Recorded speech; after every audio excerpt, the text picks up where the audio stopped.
are Marilee and Joe Hannon from Rose Common Berry Farm. We are located in rural Dallas County, outside of Linden, Iowa. We grow strawberries and raspberries currently, and are looking at expanding into other berries for future years. We grow our strawberries in a somewhat unique situation. They're day-neutral strawberries, so we treat them as an annual and plant new ones every spring for harvest. Somewhere between first harvest starts about July 1st to July 20th, depending on the year a little bit. But what really makes our strawberry system unique is that we grow them in vertical, upright, hydroponic towers. So there's no bending over and picking off the ground. Everything is done from knee-high to head-high. This is our second year of production on the farm. Last year was just kind of getting things up and going and getting a lot of infrastructure built. We had some definitely major challenges last year, which the SARE grant is actually helping us figure out this year. We have about 9 acres across the whole farm that we own, and right now we just have crops in basically about 3/4 to 1 acre. The strawberries that we had about 17,000 out there when we started this spring, again, but that's all in a half-acre size. We had 3 weeks of rain literally every single day, so you'll find a few empty potholes and things out there. But that's a really good comparison of what works well under flooding and drought conditions, because we've had flood condition, well, not flood last year, but we had a lot of rain last year during the growing season. We had kind of some preliminary trials set up. We've had basically now at this point 3 weeks up until today when we record it of bone dry weather. And so I think we're going to learn a lot of good information from the trial this year. And we already have. We've started collecting some of our data and can easily see a difference between certain of our trials of our different media as far as different take rates. So we're seeing some plant size, results. Plant health, labor that's involved, how can we mechanize some of this, and we'll talk about all of that as we go through the individual pots. We have 15 rows of our towers out here. We have 10 rows that are 60 towers each, roughly, give or take, and then 5 that are 40 in our smaller field. And in each of the towers, so each of the 60 or 40, there are 5 of these cloverleaf pots that just snap together. And so each pot holds 4 plants, so then for each tower it's 20, obviously multiplied out for the field itself. In our trial, we have 4 different media types that are in the middle of our field, our big field, so we can see side-by-side comparisons of what they look like compared to each other. The field that you see behind us, it's basically we had to put together a trellis to hold the pots up. They're all it's 1/2-inch conduit with 1.5 inch, 1.25 or something like that, PVC that holds the tower or the pots up off the ground at knee height there. Because we're on a windy location, we had to go through and add some end posts and some ground stakes and a couple 8-foot T-posts staggered throughout with a high tensile wire. There's not really any tension on that wire, but just something to hold those conduit from moving around. You'll notice that our rows are north and south here. The property actually doesn't quite look like it is north and south the way we're sitting here, but it actually is sitting fairly close to north-south. And the reason that they're set up like that way is so that the morning sun can come up and move over and actually catch basically 3 sides of the towers over the course of the day in order to get uniform growth and uniform ripening. It is a management thing that we have to do, though, is go through and rotate those pots 180 degrees once a day. We do that for sunlight. We do that to give the plants a little bit of a break from the wind, and irrigation, water flow distribution through the towers. This is our first trial. This is a mix of the chips that we saw hydrating before that was in the bag. Not ground up, though. It's just the chips. and then it's a mix of the peat material that we saw hydrate it, and it's mixed at 1 part peat, 3 parts chips, I believe. So the peat holds the water, the chips give us drainage. The chips actually ebb and flow a little bit of nutrients, I think, as well. I can't 100% verify that.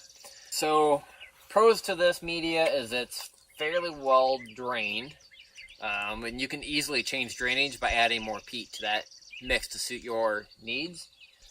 Right now we're finding about similar water usage across the board from all our media out here. I don't know that will hold through as plants start to size up though. Next treatment here is the peat that we had, so the ground up peat, mixed up with the chips that we have, but the chips are also ran through the chipper shredder thing. I think we're at 1 part peat and 3 parts of ground up chips out here. The chips themselves are pretty well drained and get pretty dry, and that one is a great option for wet years. So we wanted to see if we could find that same material and make it to be a little bit more suitable for a wet year. You end up with a ton of labor.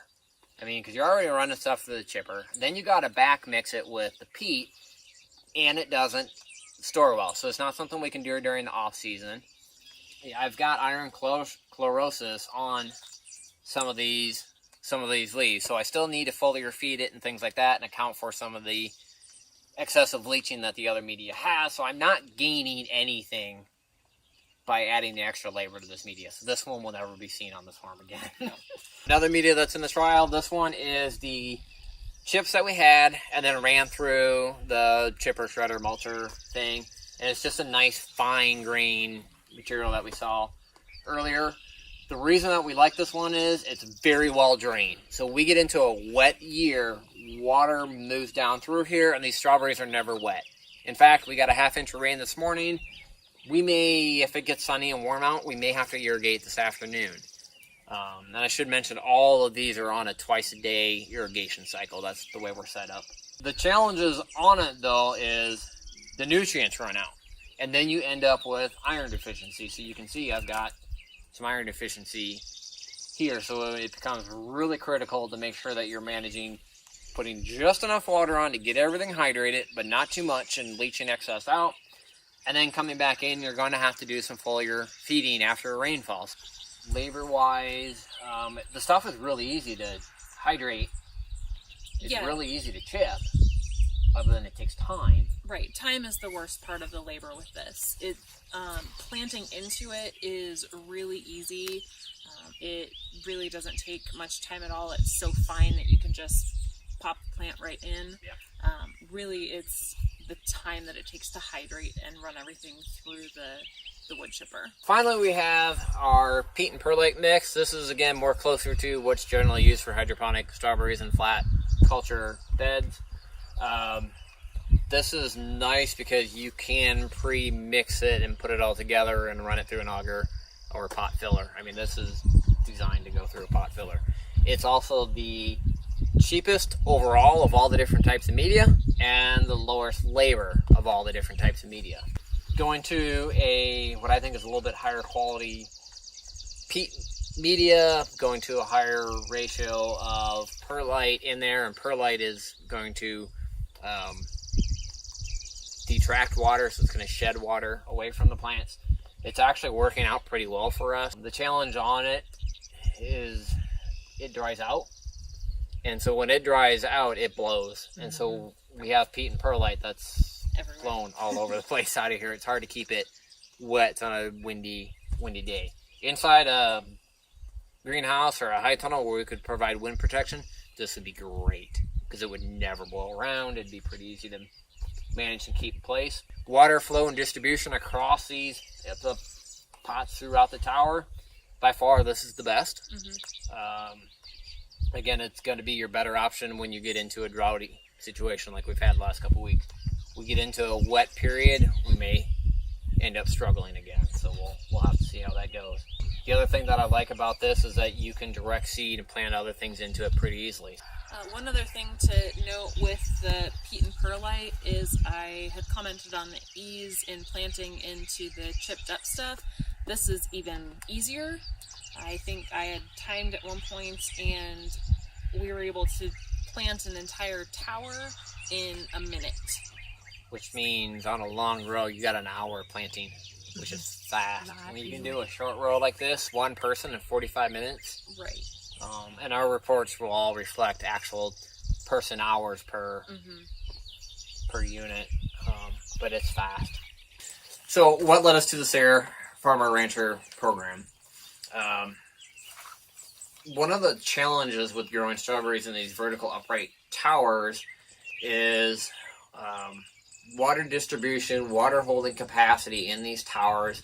Oftentimes you will see the bottom pots of these towers get too much water and they start showing signs of iron chlorosis, boron deficiency, and it's very difficult to manage water distribution and nutrient distribution through those vertical towers. Looking at the Sayre projects, looking at a lot of the other research, nobody's really doing a lot of research on these vertical towers. They're all flat bed based systems, whether it's farmer ranchers or whether it's university research. We had a very specific question that we wanted to answer, very specific to our farm, but it's applicable to people that are growing vertical strawberries across the country. And then knowing Krista, poking around and asking some questions about how we go about doing this, whether we can make it work for us. That's kind of what drove us to actually taking a chance to write a project for the Sayre Farmer Rancher Grant here in the North Central region. How easy or how difficult that is. I'm a little bit biased because I write grants on a fairly regular basis. But again, we knew what problem that we wanted to address, and we were able to sit down and go through that process for the Sayre Farmer Rancher Grant. I think we started writing it, and we set it aside for about 6 months at one point because we knew we were going to apply, but it wasn't around. But I spent a few hours one night kind of throwing ideas together and starting to figure out what our plots were going to look like. And then when we came back to actually write it and finish putting it together, it was not difficult. One of the more challenging parts of the proposal, although I found it to be really valuable, was to go back and look at what the other Sayre folks had been doing in other regions. We found a lot of good information that was being done in other places, and we were able to talk about what else is being done and how or why it's not relevant to us. But we did find some tips and tricks and some information that we pulled from those, and we'll actually be able to show some of the stuff that we pulled. Not part of this particular project, but stuff that we pulled from another project that we're trying out on our own farm.